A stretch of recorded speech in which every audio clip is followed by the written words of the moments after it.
శ్రీమాత్రే నమః. అందరికీ శుభోదయం అండి. అందరూ ఎలా ఉన్నారు? అయితే ఈరోజు వంటింటి టిప్స్, ఇంటికి ఉపయోగపడేవి చెప్తాను. ఇదివరకు చెప్పిందే మళ్ళీ కొత్త సబ్స్క్రైబర్స్ కోసం అందరికీ చెప్తున్నాను. మీ అందరికీ తెలియదని కాదు, కొంతమంది తెలిసి ఉండకపోవచ్చు కూడా. కలరా ఉండలు ఉంటాయి కదండీ!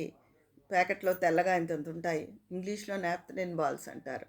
వాటిల్ని కొని అవి కుండ కింద కొట్టేయండి. పక్కన పచ్చడి బండ ఏదైనా పెట్టి రాయి పెట్టైనా కొట్టేసి, ఆ పౌడర్‌ని వాటి పళంగా వేస్తే పోవు.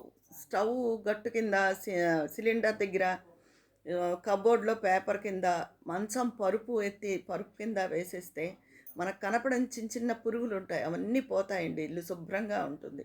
వేసుకోండి. నేను బజార్‌లో అమ్ముతుంటే జాలిపడి చిన్న కుర్రాడు కొన్నాను. అవి తీరా ఇప్పితే వాసన లేవు, ఏం లేవు. మంచి స్టోర్స్‌లో కొనుక్కోండి.